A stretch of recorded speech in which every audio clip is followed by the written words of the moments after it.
Hello and welcome to the Gallant Few Rangers podcast. My name's Colin Graeme and I'll be your host for this week's episode. First of all, apologies we weren't here last week. I'd like to come out with a really good excuse for service plan, but we're a show of lazy bastards, so that's all you're really getting from us. My fellow lazy bastard, hand in hand, Graham Curry, how you doing? Very well, Colin. Yeah, it's just the usual. Waiting for the football to start. This international break is never good, is it? We just miss our proper football, but we're nearly there.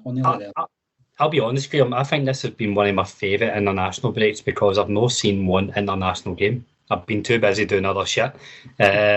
Usually I realise how boring it is when I sit down to watch a game. No, I've got a couple. I've seen the Scotland games. I think I've seen one of the England games. Hungary, they played, I think. But it's not really a real thing, is it? You just miss the real football. That we do. But as much as I've not seen any of it, I've had to kind of scour through the highlights because we've had a fair few players representing an international stage. Let's run through a couple of the highlights. Start from the top. Philip Hollander is having the best fortnight of his life. He was playing centre-half when Sweden beat Spain. He single-handedly revived ABBA and he scored the header that killed the daily record. What? Fucking hell, man. It's all downhill for here, Phil. Yeah, highlight for me is ABBA, but... No, it's... it didn't feature too much in the Euros, but, you know... I think we've all seen in the Euros, Spain are a very hard side to keep out. They'll make a lot of chances. Very, very attacking side, very forward thinking. He's back in the lineup, the starting 11 again the night for Greece. So I think we always knew he was talented enough to be playing at the international stage. I think it was just a case of him getting into the position and keeping it. So it's good to see that that's 2 games in a row on the big stage. Aye, because the Euros, the boy that kept him out, whose name escaped me. He was the boy that gets sent off actually, but the guy's name escapes me. So I was expecting to see him in the Euros, and we didn't get to see much of him. But yeah, hopefully he gets his place and keeps his place. And keeping Spain out is no mean feat, to defeat the M's. Quite an achievement. I was a bit surprised about that result, obviously. But one thing to go back to there, you said about the Spanish. I don't remember their striker being too hot in the Euros, although they created loads of chances. Their striker wasn't that great. Was it Morata that was up front for them? He didn't do much at all at the Euros, did he? So that was the only thing that was lacking for Spain. Other than that, they looked brilliant throughout the whole team. And as you say, he created loads of chances. So fair play to Big Phil. He's had a right good couple of weeks. Just moving across the back line, Borna Barisic didn't play in Croatia's first game, but apparently he was the best player in the park last night. And as much as I want to big up Borna because I love him, I don't know if the company that put out the player ratings were one of these stat companies where it's like you get the average of how many fucking miles you've covered and compared to how many times you've touched the ball and how many times you turned left before turning right. I'd see all these fucking XG and all that patter. Yeah. But they were getting a man in the match, so I'll take that. Aye, strength to strength for Borna. Again, another guy that lost out at the Euros for whatever reason. We're not sure. I don't know if it was injury or manager didn't fancy him, but he didn't get his game time that we all expected. We expected him to shine at the tournament. But yeah, let's hope he gets through a nice qualifying campaign with his country and starts to show what we all know that he can do. Is this the chance for Borna to kickstart? That's such a cliche, but it's, you know what I mean. He's looked as if he's not really rested for last season, as you said, and it almost looked as if he needed like one game, one performance to reset. We've seen it with last season with Borna Barisic when he got that goal against St Mirren. It wasn't doing too great in the build up to that, and then that game just projected him. Is this the performance he needed? I fingers crossed. We can only wait and see what he does for Rangers, can't we? But he's not had the greatest of starts to the season, and I think you're right. We can only put it down to something to do with his fitness. He's not quite been at it. It's left me perplexed anyway. And I think I'm probably being a bit unfair saying this is a game that kick-starts the season, because I thought he played very well against Celtic. I'm just remembering we've not spoke about the Celtic game, but Calvin Bassey was obviously out either as a close contact or through having COVID. Bassey was playing very well in the lead up to the Celtic game, and I thought Bonner done really well. Gary McAllister said afterwards that was like Bonner's reaction. We all thought he was Roy Roma, the way he was kissing the pitch, but you've seen that reaction was that's him finding his level again. I'm hoping this is the start of something beautiful. I really do. It was a nice reaction to see that, actually. I think he's immersed himself within the culture of the club, and he gets it. And that's obviously the first time we've had a full house like that. It's that noise in the stadium for such a long time. So, no, it was good to see that reaction. Obviously, the result helped everybody's emotions, but yeah, it was good to see. No, it's not got enough attention over the last 2 weeks. See, as Bonner went over to take that corner, leading to Big Phil's goal. Before he took the corner, he turned to the cop in front and he was waving his arms trying to get the crowd up. That was brilliant. Yes, because it doesn't get shown in the replays very often. I've seen a couple of replays where it does show you, but it certainly lifted them. It was as if he knew it was about to happen. I've seen Celtic try to defend corners before. I'll let you talk about Nathan Patterson then. Obviously, I was on the Swally Saturday night, no seen any of the Scotland game. Hearing rave reviews, are they justified? So, to put it into a bit of perspective, he was up against Moldova. So that's the first thing to say. Quality opposition's not that great. I actually stayed in a hotel in Glasgow the night before the Scotland game, and I was staying in the same hotel that the Moldova team were staying in. So I got to see them, and in the next morning, a couple of them were outside having a fag. Fuck off. I'm not joking. Full tracksuit on, out having a smoke.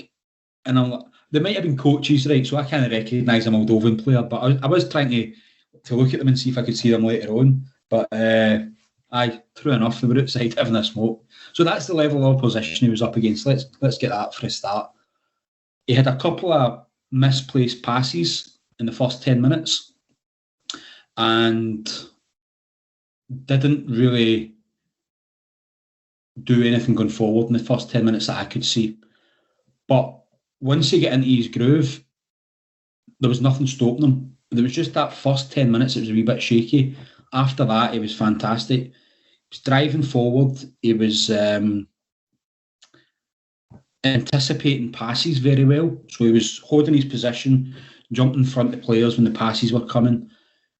And he done a really solid job. He done really well, I thought, and showed himself up to be deserving of being on that stage. He is an international right back now, and I think he's deserving of that tag.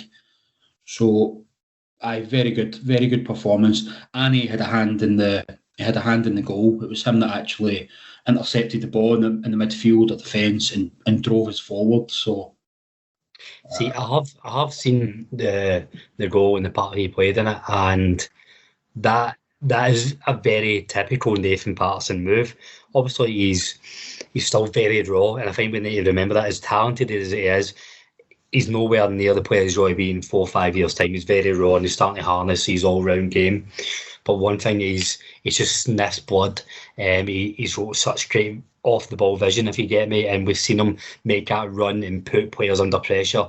Time again, before that player even shouts for the ball, he's running towards them and he's just on him like a flash, all over him like a rash. And that's a massive attribute he's got, and it's brilliant to watch. And it's been coached into him by the Rangers coaches. I think we've talked about this before, and it's one of our favourite videos is Steven Gerrard's first training session, and he's talking about, no, you close down. If you're going to close down, you go and close down. You don't go in half-hearted, and that's something that's been drilled into him. You go and close things down. You do it early, you do it hard, and you don't go half-hearted. So, and yeah, we're seeing that coming to fruition now. It's definitely a great attribute that he's got. As much as I am on the Nathan Patterson bandwagon, I still don't think we need to be panicking.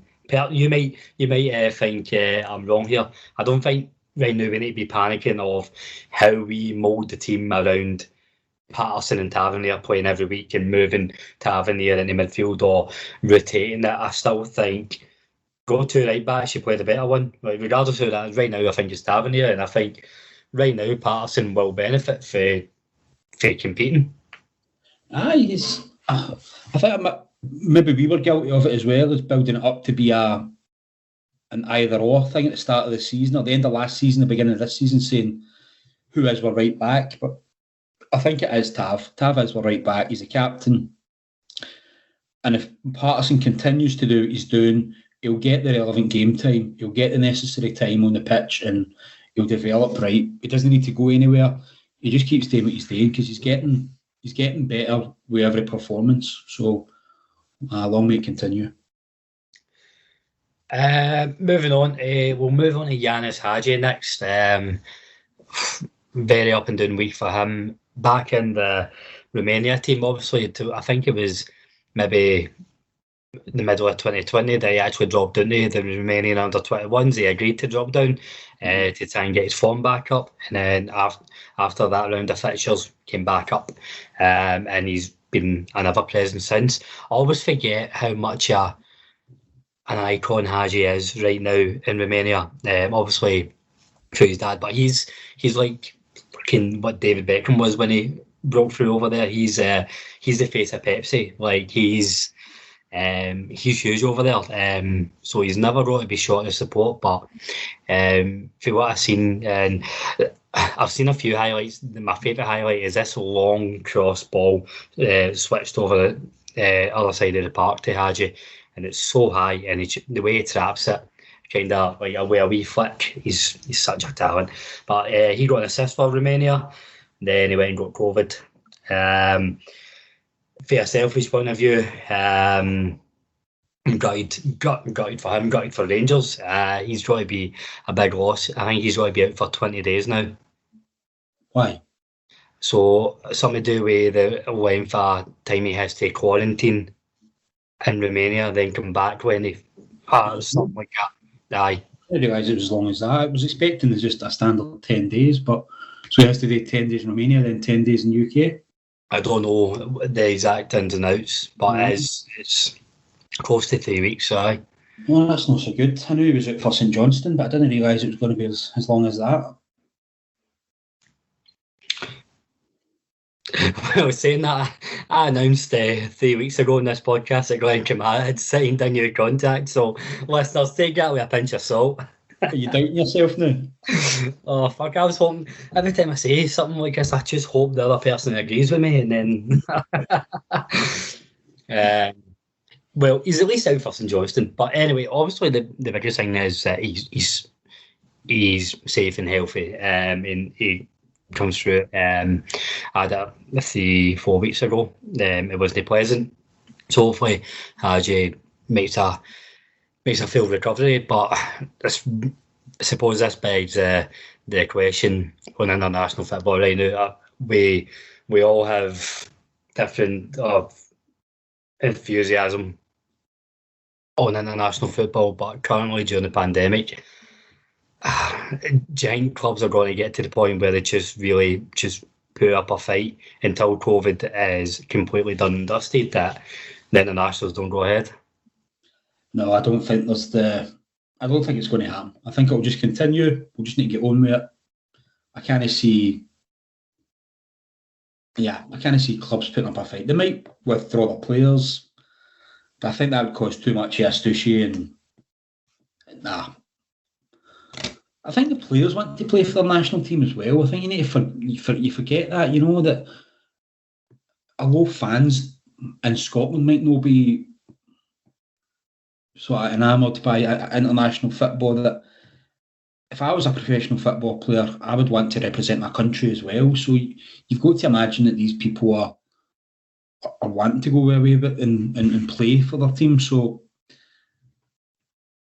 it's not just about the club saying, "Oh, we don't want you because we're going to lose you for fixtures." You're potentially upsetting, guys that are passionate. I mean, I get the impression Morelos is very, very patriotic and passionate about his country. So do you rob them? Do you rob the guy of that opportunity? I'm just using Morelos as one example, but any player really is going to be passionate. And I mean, you're going to tell Steve Davis, no, you can't go away with Northern Ireland. It's probably not the right thing to do. He's represented his country over 100 times, and he obviously does it because he wants to. And so, no, to answer the question, no, I don't think there'll come a point when clubs withdraw their players. I think we need to live with it and just accept that just because we've not got enthusiasm for it doesn't mean everybody else doesn't. I think I don't think countries out with the UK, like fan-wise, share our loathe for internationals. It's very I think over the continent, it's everybody will fully come together. And it's such an event every time their country plays. What a laugh that must be. I wonder what that's like. A couple of other players, though, again, just to talk about patriotism, and I mentioned for Kemar Roofe. Kemar Roofe made his debut for Jamaica. Yeah, he made his debut this week, so I think they get grubbed. I think 3-0 maybe. I've not checked the result, but I'm sure it was 3-0. They get beat out Panama. So great again. Another one of our Rangers players now an internationalist. So we've got a squad full of them. I know, it's brilliant to see. Absolutely fantastic to see. I just want to give a shout out for the under-21s as well. We had 5 players playing against Turkey the other night as well. 5 players in the starting lineup: Lewis Mayo, Glenn Middleton, Stephen Kelly, Kai Kennedy, and Ben Williamson. Obviously 4 out of 5 of them are on loan, but still Rangers players. Glenn Middleton actually got the first goal. And we had maybe 3 or 4 in the under-18s as well, so it's good that we've still got that core up and down the club, just getting recognised at every age group. I was flabbergasted at Glenn Middleton. I didn't realise he was so young. He just seems to have been on the scene for such a long time, He seems as if he played for Rangers five years ago, but obviously no. Maybe my mind's playing tricks on me, but he had that right good game in UEFA Cup one time, and... I don't know if this is maybe one of the ones where he's like 22, 23, but you're allowed... No, he's definitely not 23, sorry. Yeah, at most, he's 22. So I was really surprised to see him there, but he's obviously doing well, He's had a good few performances for St Johnstone as well, so I've just checked. Yes, he's 21. He's born in January, 1st of January, New Year's Day. There you go. There you go. It was weird they played through the middle for Scotland under-21s, but Zach Rudden played wide right. Mm-hmm. You would have thought that would have been the other way about, but no. I hope he has a decent season. Just he's a confidence player. There's definitely talent there in Glenn Middleton, but said time and time again, he's a confidence player. So internationals pretty much done and dusted. Graeme, know that you shouldn't need any help to get buzzing for Rangers being back on Saturday, but if you did, how would you get yourself pumped up? I don't know where this question's gone, Colin. What for again? I don't know. Put some music on. Go to the game. Put my scarf on. Once I put my scarf on, I start to get buzzing. I feel like this is a leading question. Where are you going with it? You suggested this point in the agenda, hence why I'm putting it out to you. The new Rangers films that were released by the club. Oh. Right, okay. Right, that was a tedious link that you've just done there. Aye, okay, so if I get up for it. This is why this podcast is free, folks. Aye, okay, so Rangers have released a couple of films this week that I've not yet watched, but I will be watching at the weekend. One came out a few days ago, 55 or Relentless, it's called. I've seen the trailer for it, and I've seen a few people comment on it that have already watched it. So I'm really looking forward to watching that. Looks to be good content coming out. So that's the Relentless one, celebrating the 55th title. And then there's another one released today, which is the 8th of September. And this is a look back to 1972. So our triumph in Barcelona is going to be put onto film. And I think there's new content, maybe a few interviews with a few of the players at the time and a few key figures around the club at the time. So I'm looking forward to that one as well, just equally as much as the Relentless one. But I kind of like the historic stuff about Rangers. I like to look back and stuff, even though I wasn't at the games, or I like to know the history of Rangers. So I'm really looking forward to getting onto the Rangers TV and buying the films. And I hope that, obviously, I'm really looking. The Relentless one's your headliner. You know, that's a big fucking band that everybody knows about, like Oasis. You know, the 72 one, that probably won't get as much hype, but it should. It absolutely should. I think in the year where we're going to be celebrating the 150th anniversary, what I really hope that's the first of many. Also, we've done a few history shows over the last year, just on different periods of time, different events through Rangers history. Last one we recorded was the Driver Cup, yet to be released. But I hope as part of the 150th year celebrations, there's more like this. We go back to Bill Struth's, like unofficial 9 in a row. We go back to guys like Tiger Shaw. We go back to obviously there won't be any video content for the founding fathers, but even a documentary style, definitely a market there for that. As much as I'm the first to complain how much money the club asks to pay. I mean, I've paid 650 quid this year and I've only been to one game for tickets. I'm still going to pay for these as well, so I'm definition of a mug punter. But it's a fiver. The Relentless is a fiver. You know, you pay that, no problem. That's no a barrier to that. I think that's a fair pricing point that the Rangers have come up with. You know, for me, that's a fair price. And you get to keep it for a year. Do you? Aye, right. There's no a fiver a watch. A fiver, you get to keep it for a year. Aye, that's a really good thing that they're coming out with. And obviously the media team have been getting a lot better the last few years. So this is obviously the next step. Maybe these sort of pay-per-view movies or pay-per-view films that you're going to get. And, you know, I'll be a customer, no problem for that sort of thing. Looking forward to it. It's probably one for my next night out. I'm going to buy it hungover because I like a tearjerker when I'm hungover. Cry or fucking regret out of me. So that's my plan for my next night out. Well, I'm going to watch it at the weekend and get myself up for the game. Pumped up for the game.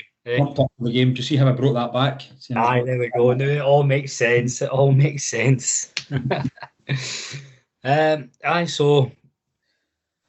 St Johnstone away. I think the Rangers have been given the usual allocation. One set of folk who probably won't be looking forward to the game is the Daily Record. I don't even know if they'll be invited in. Don't know how pally they are with St Johnstone, but they've had a fucking hell of a week, haven't they? I think I briefly spoke about it beforehand. Everybody has been talking about it, and we don't really want to we don't really want to overkill the message, but at the same time, we do both agree with what's been going on in terms of the message Heart and Hand and forwards, the fourth official, all of them have been putting out. So for me, Graham, I'm pretty much absolutely back David Edgar, Heart and Hand, and I can firmly say fuck the Daily Record. That's my opinion on it. The sooner they go out of existence as a company. I once decent newspaper like 30 years ago, but this isn't a new thing for them. It's been going this way, and they've stooped to the lowest of the low, and they absolutely deserve everything that's coming to them. I feel really sorry for the boys at the Heart and Hand. The amount of things that you could find on Twitter about people, and they've managed to dig it up a few years ago. The boys have said, it's wrong. They've apologised for it, and they've obviously, that takes courage as well to be able to actually own up to your mistakes. You could have backed down, or you could have hid away from that, or they were quick. They were very fast to say, hands up, apologies, and they accepted it. That's the right thing to do, I think. I'm just sad it's came to that, because it shouldn't be on the front page of a newspaper, that sort of thing. Just two guys, it's not as if they're prominent media figures, or that, I think one of the lines that they had said was, it's in the public interest, and it's like, in whose public interest, and who's interested in what these two guys have got to say on Twitter, other than the people that follow them? It's like, to me, it's just grossly unfair. And I don't think, again, it's been said that it's offensive. They've been saying offensive things. Nobody's offended. I don't know anybody that's offended by these things. I just don't get that line that it's offensive. To then, yeah, I don't get why it's been labelled as offensive. No, so in that, on that, the words used, the guys have said themselves they shouldn't have been using their words and their terms and stuff, because they can be offensive to groups, to people. People can find that, and people do find that offensive across Britain. One of the things that's really disgusting about this is the fact that the Daily Record fake outrage takes the shine off people who would actually have been hurt by this. That the for outrage just takes the message away from, we're trying to do right for these people. You were trying to ruin two guys' lives and their families' lives just because what team they support, and that's unforgivable. It's absolutely disgusting. It's disgusting. And then, as you say, to label it as in the public interest. Nobody has went to the Daily Record and said, I'm offended by this, I want you to run this story. One of their journalists has went and looked for a smoking gun. They've looked for something to be offended by. They couldn't find it for David Edgar, so they found it for his two pals. And then forgot to look at their own Twitter before they had done it. Huh? They've not looked at their own Twitter before they started dragging up. Going back to 2012, maybe you should have looked at your own tweets at 2012 before you started this. And then the fallout from it, fantastic. The amount of support, and we lend our support to the Heart and Hand team. Great guys. I don't know. I've been to a couple of live shows. Did I go to a live show with you? Aye, been in one. Aye. Up at the Ibrox Suite. Great content that they put out.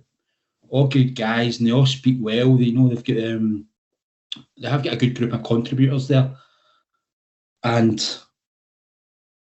we support them. We support the stance that they've took. But everybody's rallied round the Heart and Hand team, and they've backed them in the right way. They've called out all the hypocrisy, and you don't see the same level. And this is the frustrating part again, is you don't see the level of criticism and quick to judgment that you did with these two guys going on the front page. It was it's totally unfair, unbalanced, and yeah, it's a disgusting thing for it to have happened. I really do feel for the two boys. It's a shame for them. As I'll just repeat what I said on Twitter the other day. I tagged Follow, Heart and Hand, the fourth official, who was a non-Rangers related account. Four lads had a dream, the blog. You don't need to go to the Daily Record or the Sun or even the BBC for professional coverage now on Rangers. You've got it there. You get better content, you get Rangers content and more with these platforms.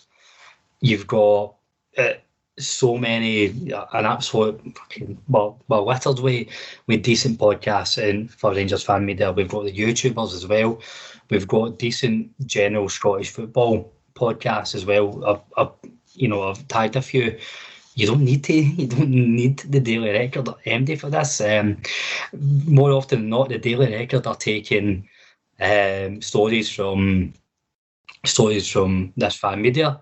Christ, like the Sun and the Daily Record both ran stories on the Dave King interview we done because they couldn't get any other information on regards to it.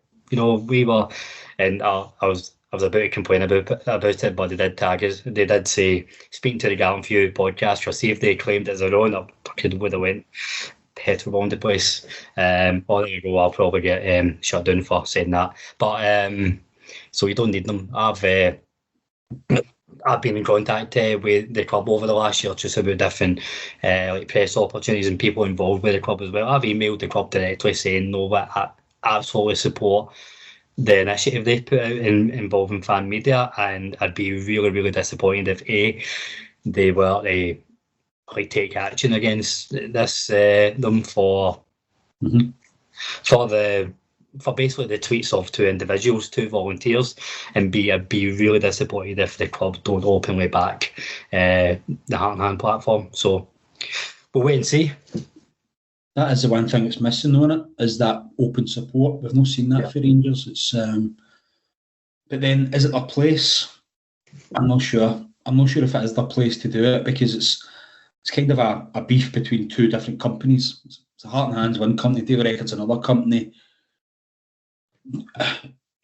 You don't see Rangers getting involved in any other disputes with any other partner.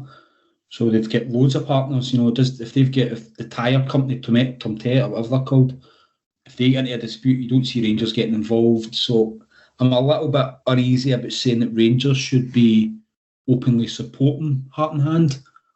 All I would hope is that when Heart and Hand go to their press conferences, it's as if nothing's happened, and you come and David gets to ask his questions as he has been, and goes unimpeded with that. That's probably fair. It was in heat at the moment. I was typing this. There's probably a lot of it, a lot more capitals than there should be. God help whoever's reading that and check my grammar. But anyway, let's finish on a high on the actual football itself. So the league champions go up against the Domestic Cup double winners. As much as I'm confident, I think it will be a decent enough game. I think St Johnstone, they've shown they're a decent side over the last year. I still think they'll be a bit conservative, sit in, try and pick Rangers off on the break. But I don't think St Johnstone will be expecting a hiding. I think they'll be hoping they get something for the game. I don't think St Johnstone are going to put up much at all. Do you not? Nah, they're not looking good at all this season. I don't know if it's the European adventures that have sort of took their mind off the game or whatever, but no, they've not won a game this season in the league. So, although to be fair, they put up a decent. I watched the Galatasaray game at McDermott. I watched that on the telly, and they looked okay. They did look all right for the first hour, and I think Galatasaray just had the fitness, had a better level of fitness than them. And I think that one of their defenders had a bit of a nightmare in one of their goals. But St Johnstone aren't looking good at all this season, from what I can see. I've watched a couple of their games and seen also the highlights of the others. But no, I'd be expecting a comfortable victory at the weekend. depending on what we've got as a squad. It's hard to pick out what we're even going to have as a squad, is it? Well, it's hard to tell who will still be isolating or who's not, because we didn't know, still don't know who was confirmed with having COVID and who was just a close contact. And the international break's no finish yet. There's games still on the night, so there's still that opportunity that fingers crossed nothing happens, but you've got that opportunity that you've got guys that are going on planes and are still part of squads at the moment, so they'll be in hotels and whatever, so it's fingers crossed that everybody comes back healthy and unaffected, and then what do we have as a squad to then piece together? I'd be looking for us to, goes without saying, it's a cliche, I don't want one eye on Thursday night. I know we're going to play Leon, but we need to go in and really start finding a core group of players, and I think that's maybe what let us down a bit before the international break, where we were almost, I felt we were almost over rotating at times. Obviously you need to rest players here and there, but start with your strongest side first in Johnston. Everybody comes through fit and healthy. It should be roughly the same core at least for Leon, and then just get that as a basis, providing it works. That is. It's just what we're going to have left in it. Hopefully Hollander comes back. I think he's got to be an addition back to the defence. I like him when he starts. I think it's got to be Colton and Hollander. If that combination's there, we should use it as our first choice. Barisic again, and then Tav. I think the back four kind of picks itself. And then the goalkeeper, depends if McGregor or McLaughlin's back, but I think we now know that our third choice keeper is well up for the challenge. He's done a fantastic job against Celtic, so even if he's to come in, absolutely fine by me. I think the first, second and third choice positions still stay the same as what they were the first of the season, but I think the only thing that's changed, and it's a massive thing, is there's so much more confidence in Robbie McCrory now, because everybody's seen they had decent loan spells, but we all know it's one thing doing it for Livingston or a mid-table job, and then going to do it for Rangers, completely different. Absolutely. Midfielder, I think until other players find form and there's players back for injury. Oh, in fact, Ryan Jack, he's been included in the Europa League squad. Did you see that? No, I did not know that. Brilliant. Aye. So I don't think he's back to full match sharpness just yet, but that's indicating that they're expecting him to feature in Europe or be able to. So that's terrific news. But until like I said, he's back for injury, other players pick up their form. The midfield three for me is Davis, Kamara, Aribo. Yes, but all three are away international. So, and Davis is playing the night. Did Aribo go? Was there no? Did he go? Him and Balogun. Aye. Both of them played actually. So you just hope that they're back fit. Maybe there is an argument to mix up that midfield. I don't know. Do you go all out and just wrap up these points as soon as we can? Start stretching a lead, even though we're not top of the table, but we've got a point difference now ahead of them. So let's keep extending it. Aye, I think your midfield is right, but maybe you could have an argument for putting in, Lindstrom, Bacuna and Wright, for example, just to mix it up and keep it. But we've got such a strong midfield, though, haven't we? It's good to see that. Such a strong squad all over, Graeme. There's like out of the 24, 25, like, so every first team player bar Brandon Barker, bless him, but he's there's nobody who I'd be worried about playing, and I include the likes of Stephen Kelly in that as well. I wouldn't be worried. There's MD coming in to cover for somebody. We've seen that with Patterson, Bassey. We've seen that with Scott right now as well.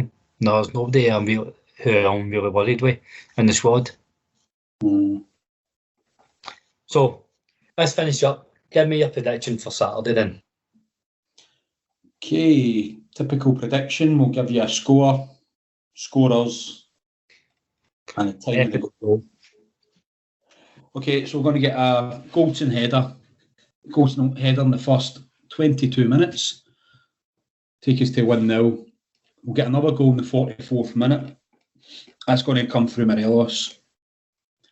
And then in the second half, to make it 3-0 and wrap up the 3 points, we're going to have a Kamara goal, a rare Kamara goal. We've been overdue one. That Kamara anytime might be decent odds. I might have a wee look at that on Saturday. Mm-hmm. I'm going to go a comfortable 2-0. Joe Aribo in the first half, 32nd minute, he picks the ball up, drives forward a wee bit, plays a 1-2 with Tavernier, does that wee shimmy thing, just puts it that bin. You know the Aribo goal we're talking about. Absolutely. That's like a vision you've had there. Yeah, that's Tavernier assist, Aribo goal. And Alfie, just after the second half, just after half time, like 49th minute, he'll shove one of the jobbers out the way with his arse and slide it past the keeper. 2-0 Rangers are going for. Do you know why I do these minutes? Like I choose the minute specifically. I used to go on the bus, so on the supporters bus, I used to put a sheet round, and it would be, £1, and then you choose the first. When will the first goal be? So just whoever picked that. So that's why it's always in my head. I always went into a game thinking about that when the first one will be, because I really wanted that £90. I just presumed like you work in IT and that now. I just presumed you had two master spreadsheets, one with the minute of every goal Rangers score and another with your predictions for the season. That's it, exactly. I would get some crazy Excel formulas that are going to tell me exactly when it's going to happen. Well, I think that'll do for this week, Graham. Last thing for me, thank you for everybody's listening. And as always, let us know your thoughts on follow on Twitter, Facebook, Instagram, YouTube. Let us know what you think, good, bad, and different. And you want to hear next week. Even if anybody wants to get involved, this is I said the kind of rallying cry. Nobody needs the Daily Record. Nobody needs the mainstream media. Fan media is where it's at. I might be a bit biased. I'm part of fan media, but if you do want to get involved, then just like every other fan media platform, get in touch. Graham, thanks very much for having us as always. Thank you. Enjoyed that. Cheers, Colin. We are the people. We are. Take care.